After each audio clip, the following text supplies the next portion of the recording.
আজ আমার লাঞ্চে কী কী ছিল তাই তোমাদের সাথে আজ শেয়ার করব। অবাক হচ্ছে তো? ভাবছো এটা আবার কেমন কথা? তো অবাক হওয়ার কিছু নেই। আজ সব কিছুর মধ্যে তোমাদের এমন একটা খাবার দেখাবো যেটা হয়তো তোমাদের মধ্যে অনেকেই খাবারটা চেখেও দেখোনি। জানো সেটা কি?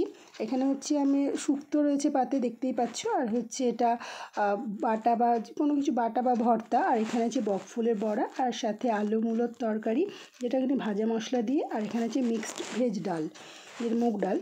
আর শুক্তো তো আছেই, আর এখানে স্যালাড তো আছেই বললাম। তো এই বাটা বা ভর্তাটা হচ্ছে বকফুলের ভর্তা। তো বকফুলটাকে ভালো করে আগে ধুয়ে নিয়েছি, তারপরে কড়াইতে সর্ষে তেলে রসুন, শুকনো লঙ্কা আর কালো জিরে আর জিরে ফোড়ন দিয়ে বকফুলটাকে খুব ভালো করে ভেজে নিয়েছি লবণ দিয়ে। আর একটু সাথে মিষ্টিও দিয়েছি। আর তারপরে খুব ভালো করে বেটে নিয়েছি। আর এটা এতটাই খেতে ভালো লাগে যে দেখো আমি অর্ধেকের বেশি ভাত এটা দিয়েই খেয়ে নিয়েছি। তো কেমন লাগলো বন্ধুরা আজকের এই ভিডিওটা অবশ্যই জানিও।